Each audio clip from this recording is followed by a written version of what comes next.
To begin with, methods used for data collection in research may be in multiple ways, or they can be answers to questions. The ideal situation would be to collect from more than one source and or collect more than one type of information. The selection of a method for collecting information must balance several concerns, including resources available, credibility, analysis and reporting, resources and the skill of evaluators.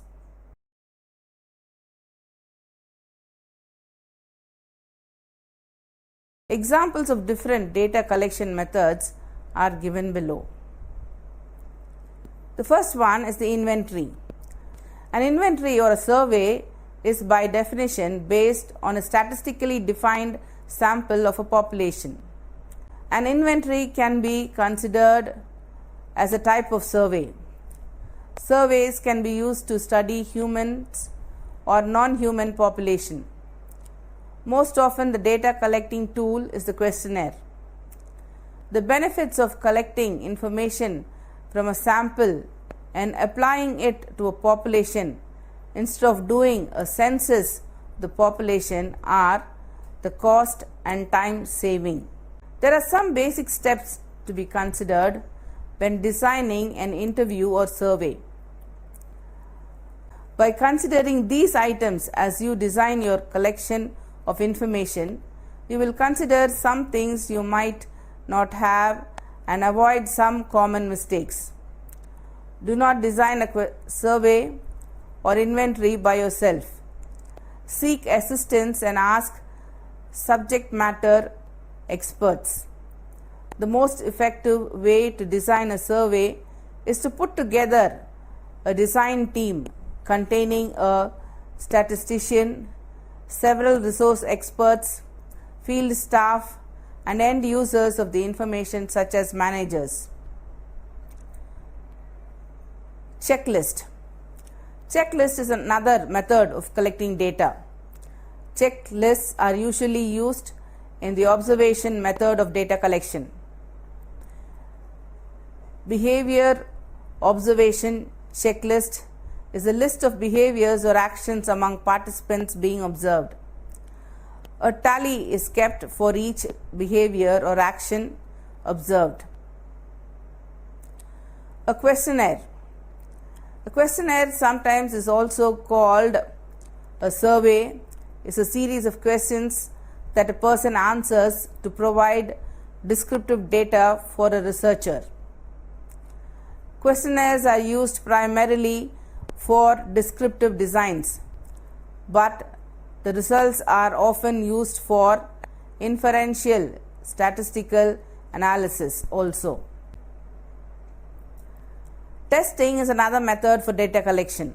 Testing refers to measuring the effect of one or more independent variable. Testing is more commonly used in the science to see if changing some environment or condition will change the outcome or effect of another condition. The point of testing is to look for differences between one group and another. Of course, testing more commonly refers to measuring the before and after effects of a variable or collection of variables in an experiment. Systematic observation. This is yet another method for data collection, and it refers to the careful counting of a phenomena in a natural or laboratory setting. It is systematic because terms are defined beforehand as to what the researcher is looking for, and it is quantitative rather than qualitative because the researcher is counting the frequency of the degree of change of the variables observed. For example, if you want to look at whether gender was a variable where students sit for class, you could count what row students were sitting in and what gender they were in multiple classes. Because observational research can be overwhelming due to the amount of data that there is to observe, it is important to establish a system before you conduct such research. Systematic observation usually leads to descriptive data, but it can be used in experimental and inferential research as well. Next, we come to the components of the data collection method. Each of the methods described consists of two parts: 1. A protocol, and 2. A research instrument. A protocol is a series of systematic steps that must be followed to test and gather results. What's important is that the protocol needs to be determined before you design or begin the study. Many times you will even write the protocol steps in the methods section of your research report, explaining how you conducted your study. The research instrument is the mechanism for recording data. When writing, you could refer to a questionnaire, a systematic observation, rubric or scale as a research instrument. When creating a questionnaire instrument, you want to design your question first to generate data from your participants that will help you answer your research question. Oftentimes, a questionnaire is used with a descriptive design, and thus a hypothesis isn't that important because predicting results doesn't change what the data reveals. The basics of writing a questionnaire. Writing an effective questionnaire requires an understanding of 4 basics. They are: 1. Considering the differences that exist when writing a questionnaire that respondents will fill out themselves as opposed to when a professional interviewer administers the questionnaire to the respondent. 2. Knowing what questions should be asked early on the questionnaire, in the middle, or towards the end. 3rd, understanding how to phrase the questions. And 4th, being sensitive to questionnaire length. Questionnaires can be self-administered or interviewer-administered questionnaires. There are some basic differences in how the questionnaire should be constructed if it is to be filled out personally by the respondent or if an interviewer is going to administer it. These are self-administered questionnaires. It should be simple, straightforward, and logical. Further, the going in assumption with self-administered questionnaires should be that respondents will not complete a questionnaire when there are complex or skip patterns, when pages are crowded or hard to read, or when instructions for completing are overly complex. Self-administered questionnaires should be written with the level of the one who will be filling the questionnaire in mind, while interviewer-administered questionnaires can be quite complex. Because interviewers are trained in the flow of the questionnaire they administer and will conduct a number of practice interviews prior to questioning. Interviewer-administered questionnaire can be easily accommodated skip patterns. Because interviewers are trained in the flow of questionnaires they administer and will conduct a number of practice interviews prior to confronting a respondent, developing a complex questionnaire that is interviewer administered does not present a problem for the respondent. Interviewer administered questionnaires can easily accommodate skip patterns that jump a respondent from one section of the questionnaire to another based on their responses. Sometimes, particularly with face-to-face interviews, the questioning process might also involve showing respondents certain products or exhibits during the interview, or having the respondent read concepts or ideas based on how they respond to various questions. Knowing what questions should be asked early on the questionnaire in the middle or towards the end is important. Questionnaires have a flow to them, usually from the general to the specific. But because the types of studies you can do vary so greatly, as do the goals of every questionnaire, there are no hard and fast rules for the flow of sequence in which questions should be asked. Nevertheless, certain guidelines must be followed. Keep the respondent in one mind set at a time.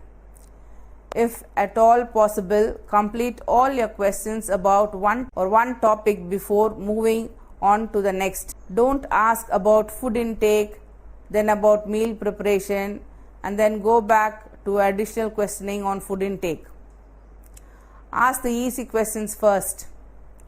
Simple questions regarding behavior, such as frequency of buying, brands, or place shopped, or easy for responsible to answer because they don't require a lot of thinking or pondering. As such, respondents quickly get comfortable with the interview. Ask more involved or introspective questions towards the middle of the questionnaire. Be prepared for transition to questions that require thought and consideration after the respondent is a few minutes into the interview, and once the easy questions are out of the way, respondents don't mind giving more thought to complex questions once they are comfortable with the interview format or process. Save sensitive questions for the end. Again, this might not always be possible, but when it doesn't matter, be aware that sensitive questions such as race or income can alienate respondents and turn them off to the entire interview process. If asked at the end, respondents are more likely to answer as they are wholly invested in the questionnaire. Understanding how to phrase questions. It takes very little thought to write out a bunch of questions on a piece of paper and call it a questionnaire. But it takes considerable thought to write questions that are good ones and produce a meaningful questionnaire. Consider the questions below as examples of good and bad questioning techniques. Biased questions. What do you like about the last restaurant where you had your dinner?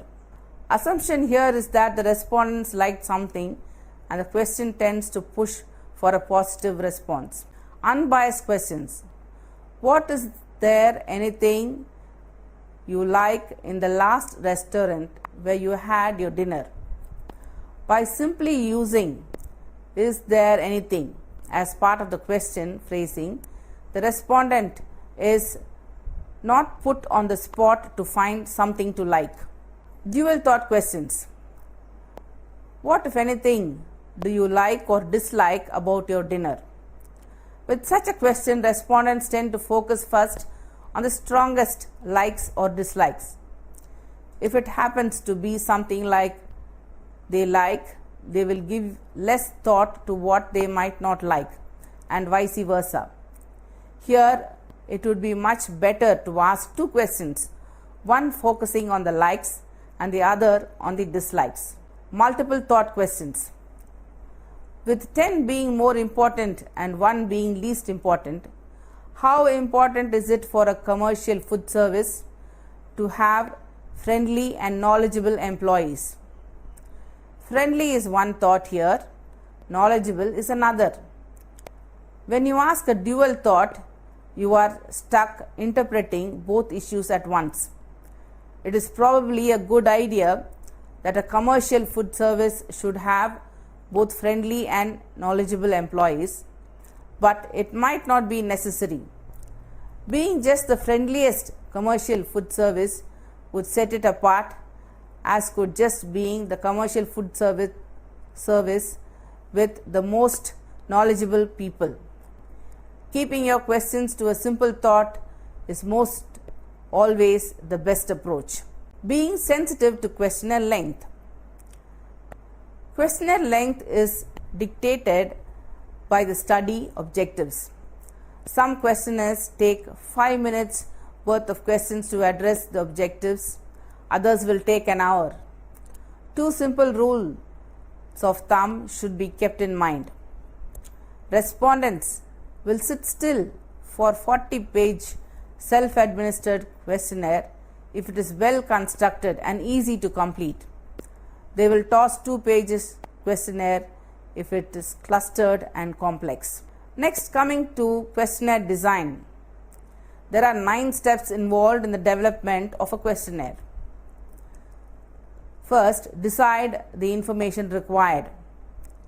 Next, define the target respondents. Choose the methods for reaching your target group. Decide on question content. Develop the question wording. Put questions into a meaningful order and format. Check the length of the questionnaire. Pre-test the questionnaire, and finally develop the survey form. Deciding on the information required. It should be noted that one does not start by writing questions. The first step is to decide what are the things one needs to know from the respondent in order to meet the survey's objectives. One may already have an idea about the kind of information to be collected, but additional help can be obtained from secondary data, previous rapid rural appraisals, and exploratory research. In respect of secondary data, the researcher should be aware of what work has been done on the same or similar problem in the past, what factors have not yet been examined, and how the present survey questionnaire can build on what they already have been discovered. Further, a small number of preliminary informal interviews will target respondents and will give a glimpse of reality that may help clarify ideas about what information is required. Second, define the target respondent. At the outset, the researcher must define the population about which he or she wishes to generalize from the same data to be collected. For example, in food market research, researchers often have to decide whether they should cover only existing users of the generic product type or whether to also include non-users. Secondly, researchers have to draw up a sampling frame. Thirdly, in designing the questionnaire, we must take into account factors such as the age, education, etc. of the target respondent. The third step is to choose the method of reaching the target respondents. It may seem strange to be suggesting that the method of reaching the intended respondents should constitute part of the questionnaire design process. However, a moment's reflection is sufficient to conclude that the method of contact will influence not only the questions the researcher is able to ask, but the phrasing of those questions. The main methods available in survey research are personal interviews, group or focus interviews, mailed questionnaires, and telephone interviews. The next step is to decide on the question content. Researchers must always be prepared to ask, is this question really needed? The temptation to include questions without critically evaluating their contribution towards the achievement of the research objectives as they are specified in the research proposal is surprisingly strong. No question should be included unless the data it gives rise to is directly of use in testing one or more of the hypotheses established during the research design. There are only 2 occasions when seemingly redundant questions might be included. 1. Opening questions that are easy to answer and which are not perceived as being threatening and or perceived as being interesting can greatly assist in gaining the respondents' involvement in the survey and help to establish a rapport. This, however, should not be an approach that should be overly used.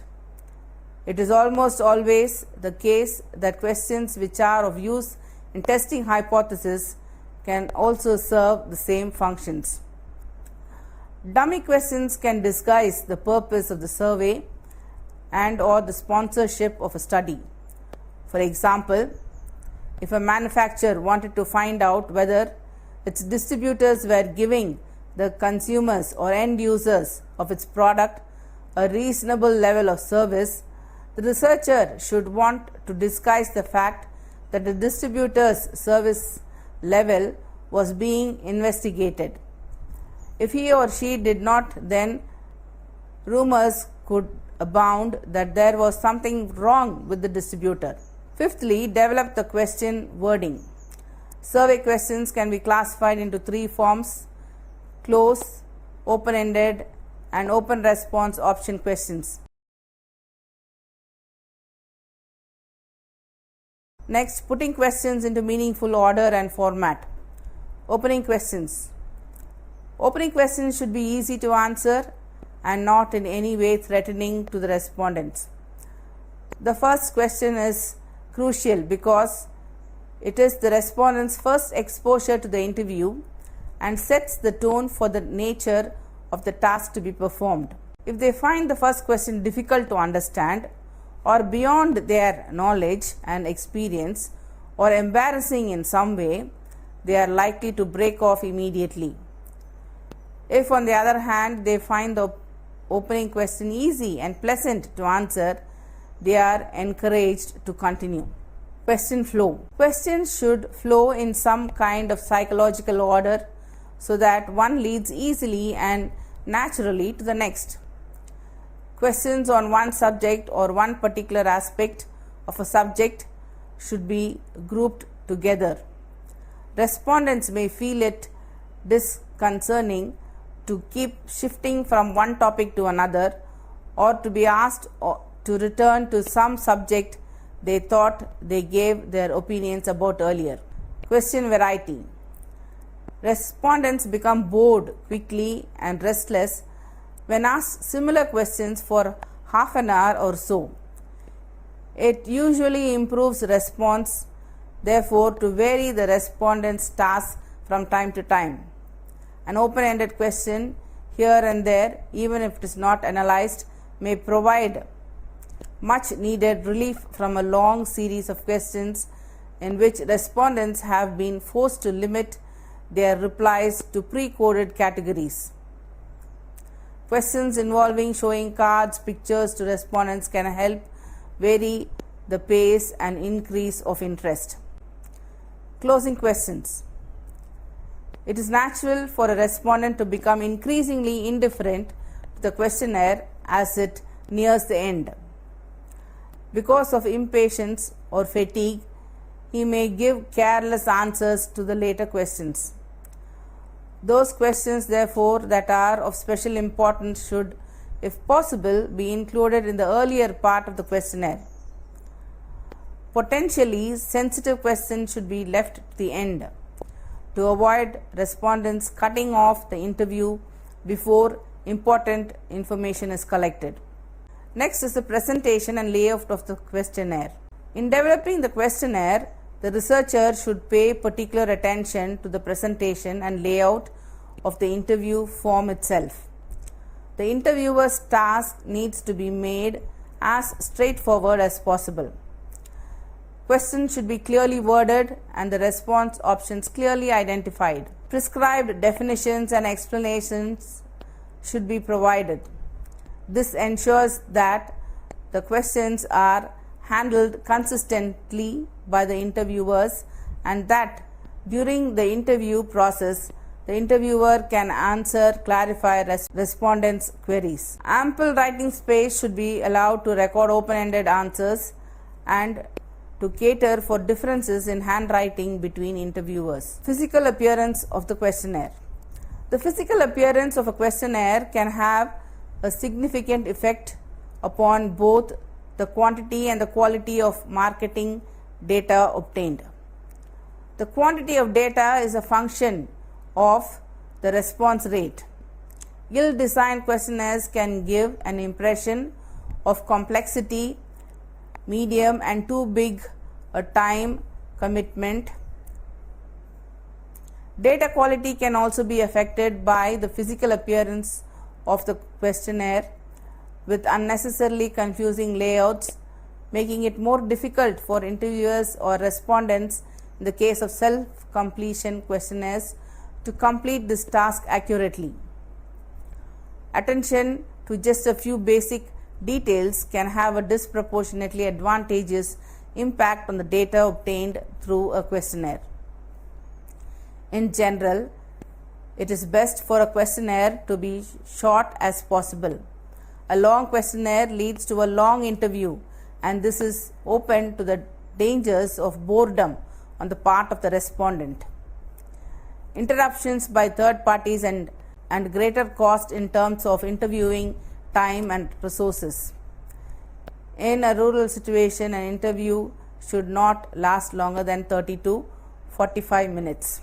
Pre-testing the questionnaire or piloting the questionnaire.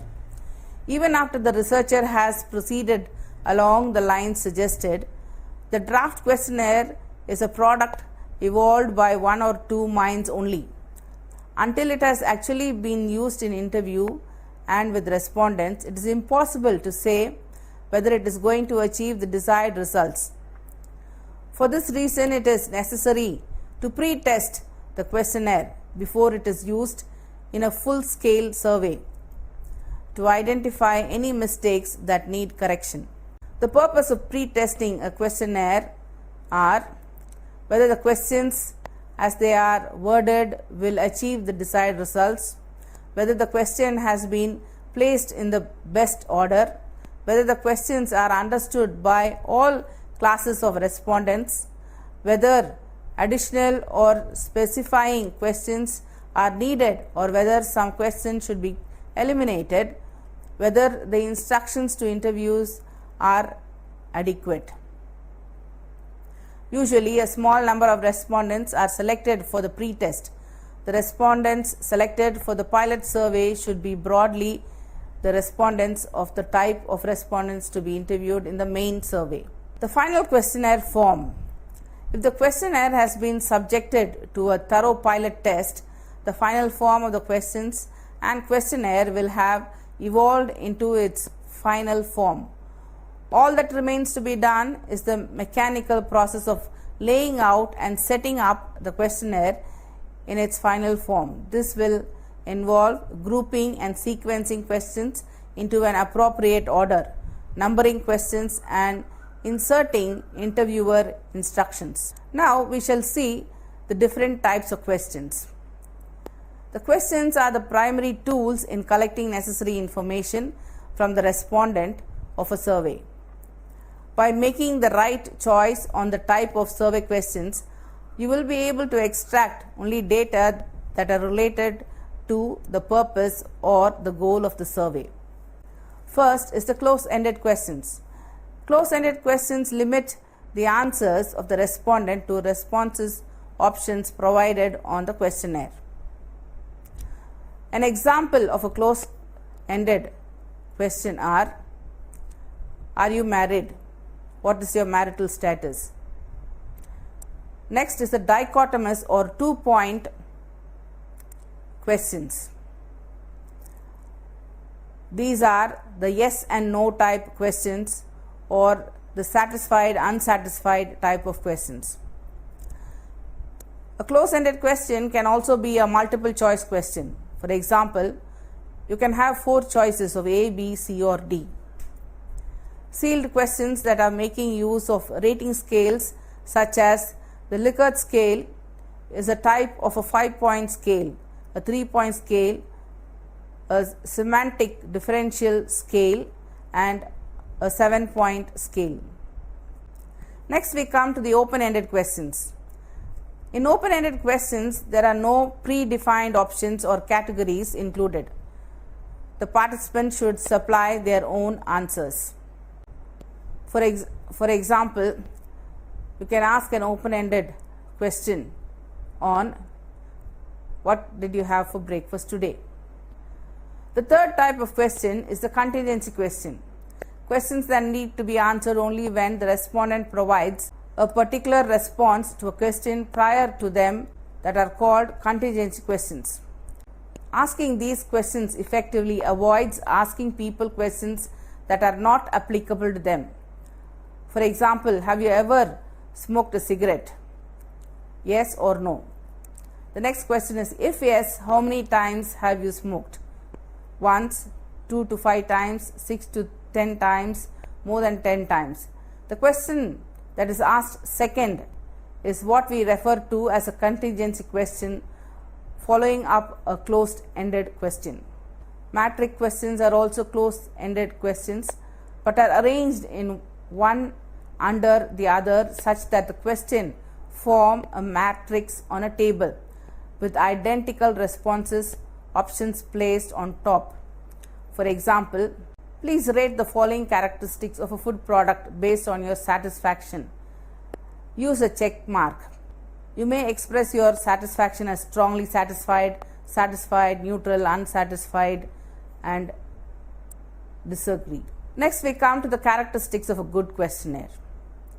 If you've learned to write a questionnaire well, then you should be able to see these following characteristics. The questionnaire deals with a significant topic, a topic the respondent will recognize as important enough to justify spending his time in completing. Seeks only that information which cannot be obtained from other sources, such as a census data or some secondary data.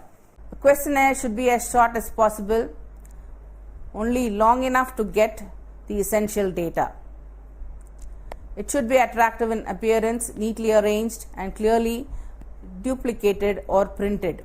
Questions are objective with no leading suggestions to the desired response. The questions are presented in good psychological order, proceeding from the general to the specific response. They should be easy to tabulate and interpret. It is advisable to pre-construct a tabulation sheet anticipating how the data will be tabulated and interpreted before the final form of the question is decided upon. Here are some guides for preparing and administering the questionnaire. Get all the help you can in planning and constructing your questionnaire. Study other questionnaires and submit your own questionnaire to faculty members and class members for criticism. Try your questionnaire out on a few friends or associates. Choose respondents carefully.